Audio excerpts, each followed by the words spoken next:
وجود بخشا کس سے؟ انا خلقنا الانسان من نطفۃ امشاج نبتلیہ فجعلناہ سمیعا بصیرا۔ اللہ اکبر۔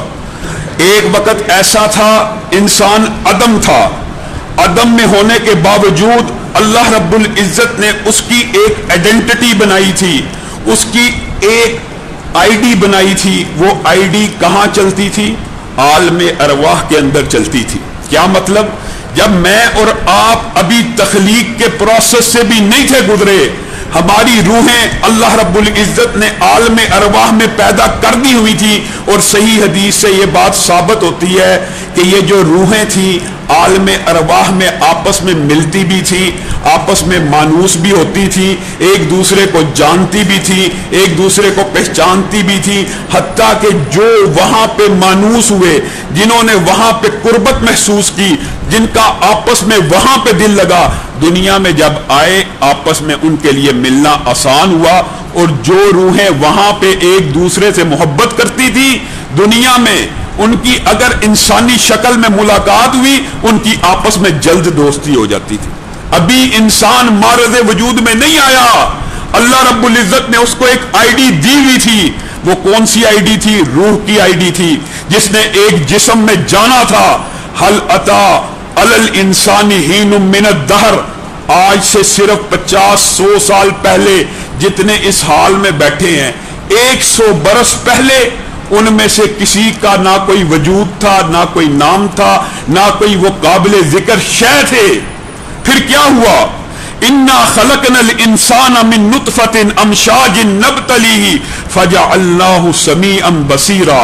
انسان کی حقیقت اللہ رب العزت طنز نہیں کر رہا، لیکن آپ کو اور مجھے ہماری اصل بتا رہا ہے۔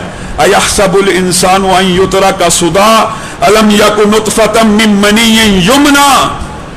کیا یہ وقت نہیں تھا جب میں اور تو ایک گندے غلیظ حقیر پانی کی حیثیت رکھتے تھے؟ کون سا پانی؟ ایک قطرہ، چاہے مرد ہو چاہے عورت ہو، دونوں کے دونوں غلیظ اور گندے پانی کے ایک قطرے سے بنے، جس قطرے کے اندر کئی لاکھ چھوٹے چھوٹے جرثومے تھے۔ اگر اس کو آپ ننگی آنکھ سے دیکھنا چاہیں دیکھ نہیں سکتے، مائکروسکوپ کے ذریعے ان میں سے ایک جرثومہ تیری اور میری شکل کا تھا، وہ آپس میں ملے، ایگ اور سپرم کا ملاپ ہوا، زائگوٹ بنا، فرٹیلائز ایگ بنا، یہاں تک کہ انا خلقنا الانسان من نطفۃ امشاج، ایگ اور سیل، سپرم اور ایگ آپس میں مل گئے، نطفے کے ساتھ نطفہ مل گیا، ایک دوسرے کے ساتھ خلق ہو گئے، اور اس حقیر اور گندے پانی کے اندر اللہ رب العزت نے تیری اور میری ڈائی رکھی تھی۔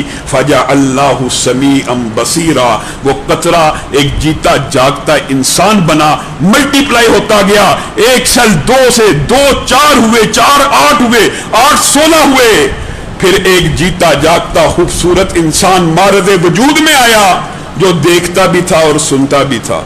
اللہ رب العزت آپ کو اور مجھے آپ کی اور میری حقیقت کی طرف متوجہ کرنا چاہتے ہیں، اور قربان جائیں مالک ابن دینار کے اوپر۔ مالک ابن دینار کے سامنے اس وقت کا بہت بڑا بادشاہ گزرا، بات آئی ہے تو ذہن میں یہ واقعہ آ گیا۔ بہت بڑا بادشاہ مالک ابن دینار، عالم دین ہے، دین کا علم جانتے ہیں۔ اس بادشاہ نے عقل اور تکبر کے ساتھ مالک ابن دینار سے پوچھا، آپ مجھے پہچانتے نہیں، میں کون ہوں؟ مالک ابن دینار خاموش رہے۔ انہوں نے کہا بادشاہ ہے، فخر کر رہا ہے، تکبر کر رہا ہے اپنے لشکریوں کے سامنے، خاموش رہے۔ اس نے پھر کہا تو نہیں جانتا میں کون ہوں؟ مالک ابن دینار جلال میں آگے، آج کل کے مولوی جیسے نہیں تھے کہ حکمران نے کوئی بات کی فوراً سر تسلیم میں خم کر دیا، جو اوپر سے آرڈر آیا اس کو من و عن قبول کر لیا، ایسے نہیں تھے۔ کہا اگر تو مجھ سے پوچھنا چاہتا ہے کہ تو کون ہے تو میں تجھے بڑی اچھی طرح جانتا ہوں۔ اب بادشاہ کے ذہن میں آیا اب مالک میری تعریف کریں گے، اب مالک میری توصیف کریں گے۔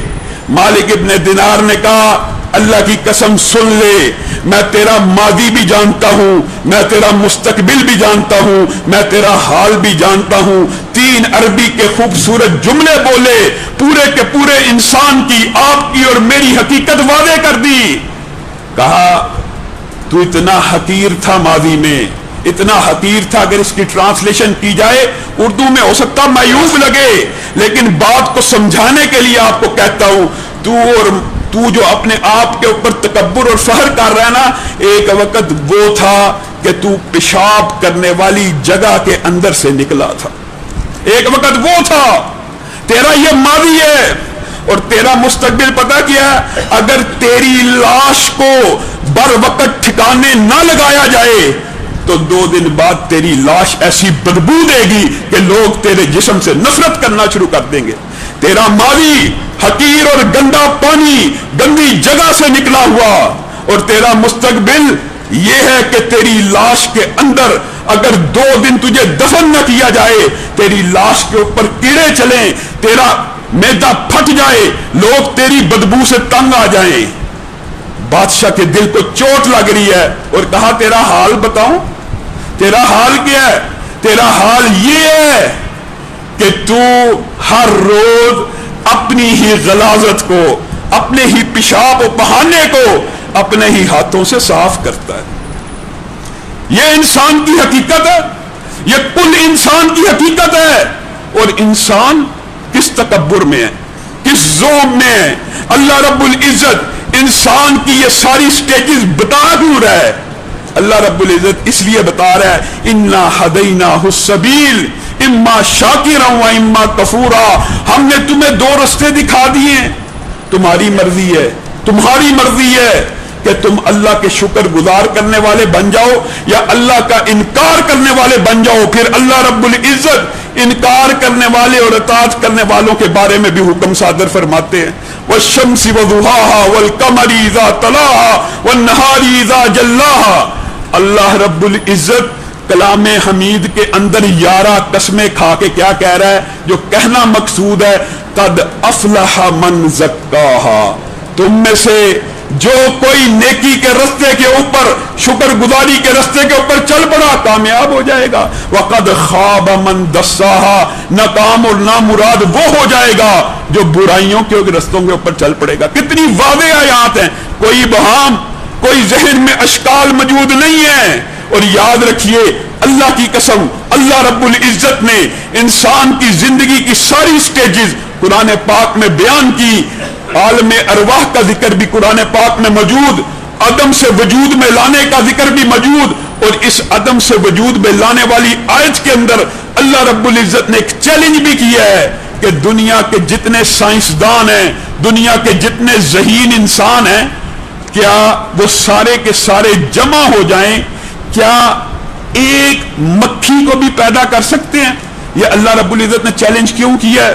انسان سمجھتا ہم نے جہاز بنا لیا، ہم نے گاڑیاں بنا لی، ہم نے موٹر سائیکل بنا لی، ہم نے تو بہت سی چیزیں ایجاد کر لی ہیں، لیکن اللہ رب العزت ایک طنز کے ساتھ انسان کا یہاں پہ تمسخر اڑا رہے ہیں۔ کیا تمسخر ہے پتہ ہے؟ تمہارا رب وہ ہے جو عدم سے چیزوں کو وجود بخشتا ہے۔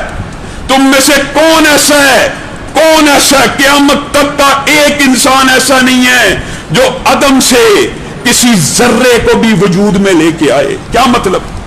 آپ نے ہوائی جہاز بنا لیا، لوگوں کے ذہن میں اشکال آ سکتا ہے جی سائنس نے تو ہوائی جہاز ایجاد کر لیا ہے، سائنس نے تو یہ چیز ایجاد کر لی ہے۔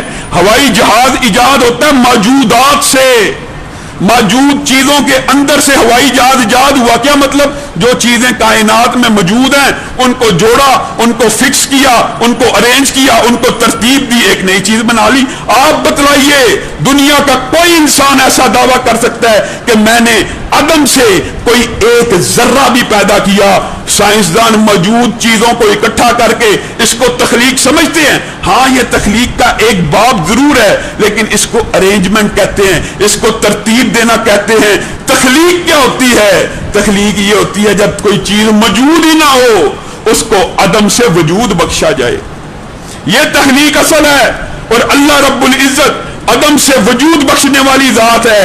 ایک تصویر کی مثال لے لیجئے، آپ اور میں دنیا کے اندر جتنے بھی مصور ہیں وہ ایک چھوٹی سی تصویر بھی بنانا چاہیں نا، ان کو رنگ کی ضرورت، ان کو روشنی کی ضرورت، ان کو ایک ٹھوس کینوس کی ضرورت ہے۔ اس تین چیزوں کے بغیر دنیا کے اندر کوئی مصور ایک چھوٹی سی تصویر بھی نہیں بنا سکتا۔ اور تمہارا اور میرا رب وہ ہے جو ان تینوں چیزوں کے باوجود، ان تینوں چیزوں کے عدم ہونے کے باوجود ایسی تخلیق کرتا ہے، انسان حیران رہ جاتا ہے۔ آپ بتلائیے، کیا ماں کے پیٹ کے اندر روشنی ہوتی ہے؟ کوئی روشنی نہیں۔ کیا ٹھوس کینوس ہوتا ہے؟ کوئی ٹھوس کینوس نہیں ہے۔ اللہ رب العزت بے رنگ مادے کے ساتھ مجھے اور آپ کو جیتا جاگتا انسان بنا دیتا ہے، اور یہ مصور کینوس کے اوپر رنگ کے ساتھ تصویر بناتے ہیں، روشنی کے ساتھ تصویر بناتے ہیں، ٹھوس کینوس کے اوپر تصویر بناتے ہیں، لیکن ان میں یہ سکت نہیں ہے کہ وہ تصویر کلام کر سکے، اس کے اندر دل ہو، وہ سوچ سکے، وہ سمجھ سکے، وہ شعور رکھتی ہو۔ نہیں، دنیا کے اندر قیامت تک اللہ رب العزت کا چیلنج موجود ہے، جاؤ سارے مل جاؤ، ایک مکھی بنا کر دکھا دو۔ اور مکھی بنانا تو دور کی بات ہے، مکھی جو تمہارے کھانے میں سے کوئی چیز چوری کر کے لے جاتی ہے، تم اتنی طاقت نہیں رکھتے کہ اس سے چوری شدہ چیز واپس لے سکو۔ تمہاری اور میری حیثیت اللہ رب العزت نے اتنی کم تر بیان کی ہے کہ اگر انسان کو صرف زندگی کا یہ فلسفہ سمجھ آ جائے، انسان کی زندگی بدل جائے۔ اللہ رب العزت نے پہلے عالم ارواح کی سٹیج بتائی، پھر عدم سے وجود میں لانے کی سٹیج بتائی، پھر اللہ رب العزت نے انسان کا پہلا مرحلہ نطفے کا بیان کیا، منی کا بیان کیا، انسان کتنے حقیر پانی سے پیدا ہوا، وہ سارے کا سارا سسٹم بیان کرنے کے بعد اللہ رب العزت نے کلام حمید میں ایک آیت کو نازل کیا، اعلموا انما الحیات الدنیا لعب ولہو وزینہ۔ اللہ رب العزت نے اس آیت کے اندر تخلیق کے بعد کے جو مراحل بیان کیے ہیں آپ کے سامنے ان کو مرحلہ وار بیان کروں گا۔ اللہ رب العزت نے سب سے پہلی بات جو بیان کی ہے، اعلموا، یہ جو جان لو، یہ جو دنیا کی زندگی ہے نا، اس کی ابتدا کیسے ہوتی ہے، انسان کی لائف کے کون سے سٹیجز ہیں، کون سے مراحل ہیں۔ لعب، پہلی سٹیج لعب ہے۔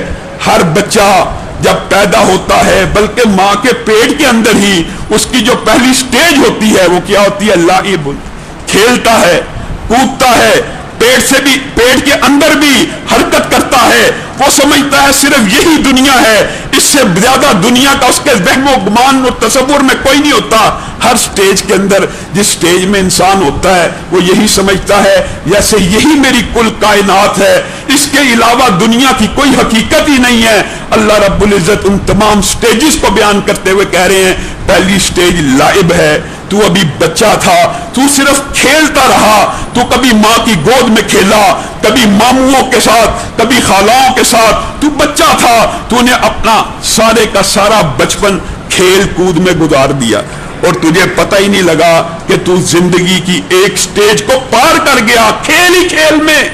انسان کی زندگی کی قرآن پاک میں پیدا ہونے کے بعد جو 7 سٹیجز بیان کی گئی ہیں، اور بعض محدثین نے ان کو 6 پہ تقسیم کیا، 6 سٹیجز جو بیان کی ہیں، ان میں سے پہلی سٹیج زندگی کے 7 حصے کیے جائیں، ایک حصہ کھیل میں ہی گزر جاتا ہے۔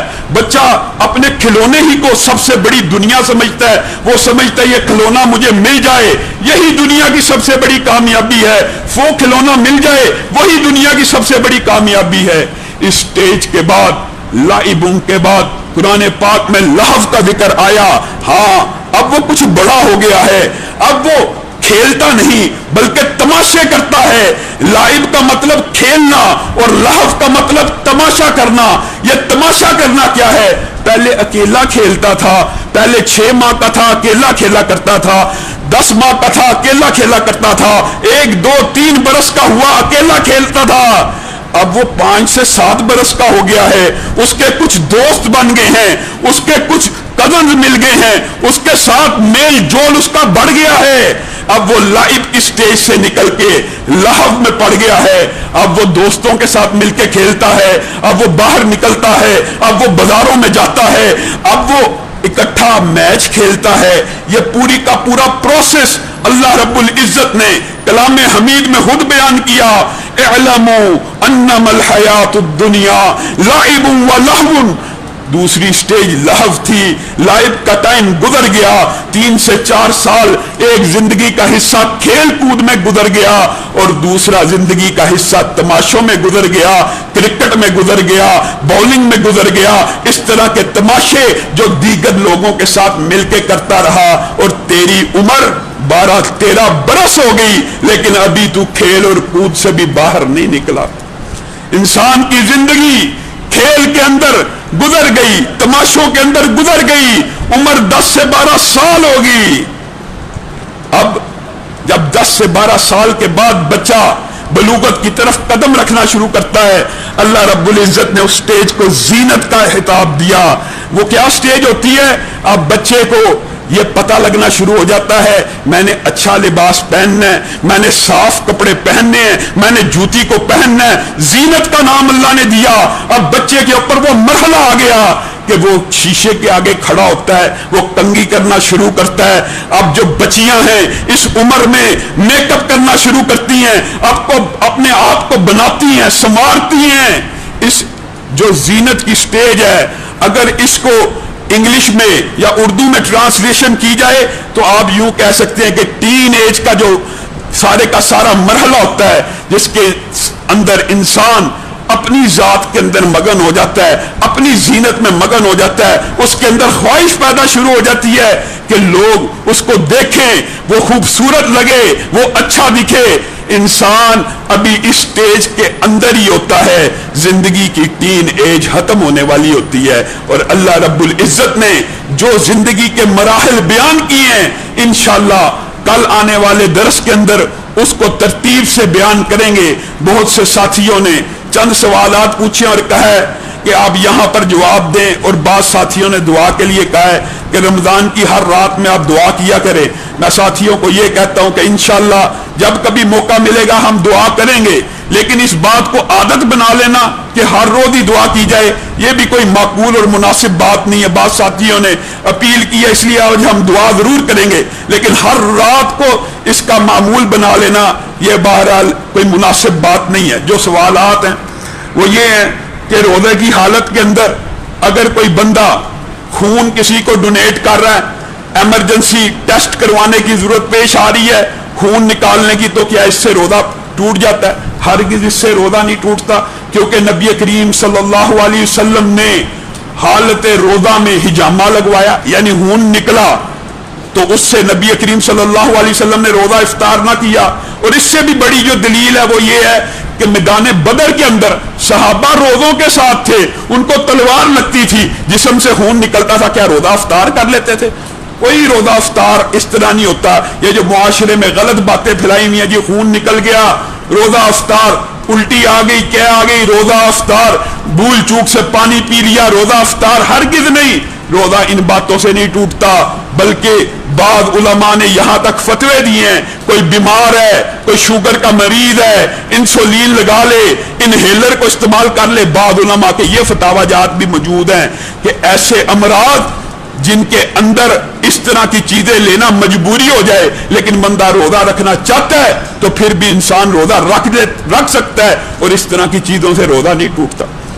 اس کے علاوہ کل پھر ساتھیوں نے سوال کیا کہ تہجد اور تراویح کی نماز ایک ہی ہے. جی بالکل ایک ہی ہے, پوری زندگی نبی کریم صلی اللہ علیہ وسلم سے ثابت ہے.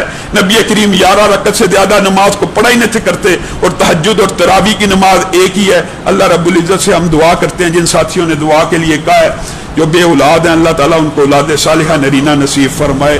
الحمدللہ رب العالمین الرحمن الرحیم مالک یوم الدین ایاک نعبد و ایاک نستعین اہدنا الصراط المستقیم صراط الذین انعمت علیہم غیر المغضوب علیہم ولا الضالین آمین. اللہم صلی علی محمد وعلی آل محمد کما صلیت علی ابراہیم وعلی آل ابراہیم انک حمید مجید.